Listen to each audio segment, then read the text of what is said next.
Hello everyone. If you want to revise complete psychology in minimum time, then you can join this series. ये मेरे self made notes हैं जो आपके लिए काफ़ी बेनिफिशियल होंगे।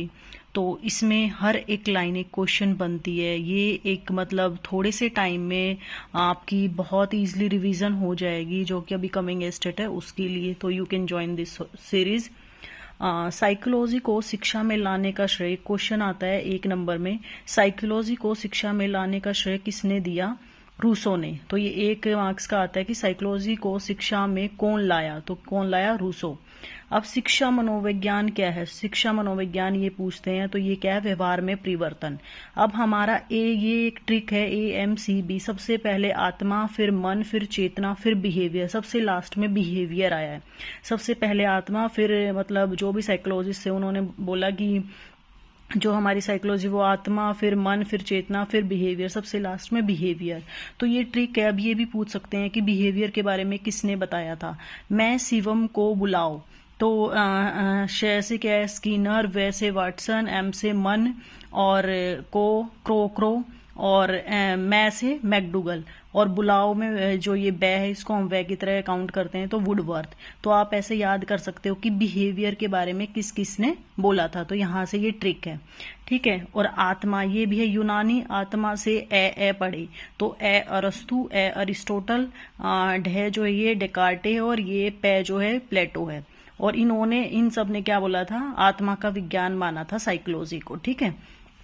सभी यूनानी दार्शनिक हैं। तो यहाँ से जो मैंने आपको 1 मार्क्स का क्वेश्चन ये बनता है कि सबसे पहले शिक्षा में साइकोलॉजी को कौन लेके आया? रूसो। उसके बाद किसने, कौन कौन से शिक्षा मनोविज्ञान, उन्होंने क्या क्या बोला? आत्मा का, मन का, चेतना का, बिहेवियर का।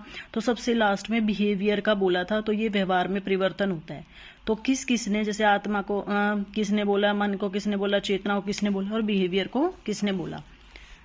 फिर उसके बाद आता है, हमने आत्मा के बारे में पढ़ लिया, बिहेवियर के बारे में पढ़ लिया। अब ये मन जो है, मन के बारे में, मन क्या होता है? मन और चेतना। चेतना के बारे में किसने बोला था? ट्रिक। चेतना को विलियम से सचवाई। तो वैसे विलियम वुंट होता है, से सली, जैसे जेम्स विलियम, वैसे वाइल्स। तो इन्होंने बोला था कि चेतना का विज्ञान होता है ये। उसके बाद फिर हमारे पास ये आता है बीपीएल। बी से क्या होता है? बर्कली, इटली के दार्शनिक थे। पी से पेम्पोनेजी, और एल से लोग। फिर फादर ऑफ साइकोलॉजी एक क्वेश्चन आता है, अरिस्टोटल को बोला जाता है father of psychology.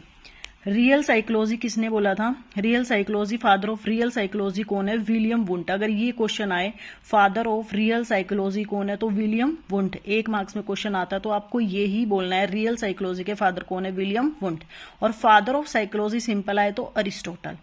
Father of experimental psychology कौन है? ये भी कौन है? William Wundt. और रियल साइकोलॉजी के फादर भी कौन है? William Wundt. और ये मोस्ट इंपोर्टेंट क्वेश्चन ही हर बार पूछा ही जाता है, मतलब कुछ 1-2 क्वेश्चन इस टाइप से आते हैं, फैक्चुअल बेस्ड। मतलब ये नाम पूछ लेते हैं, किसने ये बोला, किसने बोला। तो ये मोस्ट इंपोर्टेंट क्वेश्चन है। फिर जो सबसे पहली जो प्रयोगशाला थी वो किसने खोली थी और कहाँ पे खोली? तो जर्मनी के लिप्जिंग शहर में फर्स्ट लैब खोली गई थी, प्रयोगशाला, और वो 1879 में लिप्जिंग में खोली गई थी, जर्मनी के लिप्जिंग शहर में। और ये किसने खोली थी? विलियम वुंट ने, ठीक है। तो यहाँ से जो मैंने अभी आपको कराया है ये मोस्ट इंपोर्टेंट है। यहाँ से हर बार क्वेश्चन बनने की पॉसिबिलिटी होती है, 1 से 2 मार्क्स के क्वेश्चन यहाँ से बन जाते हैं। तो आज के लिए इतना ही। Thank you.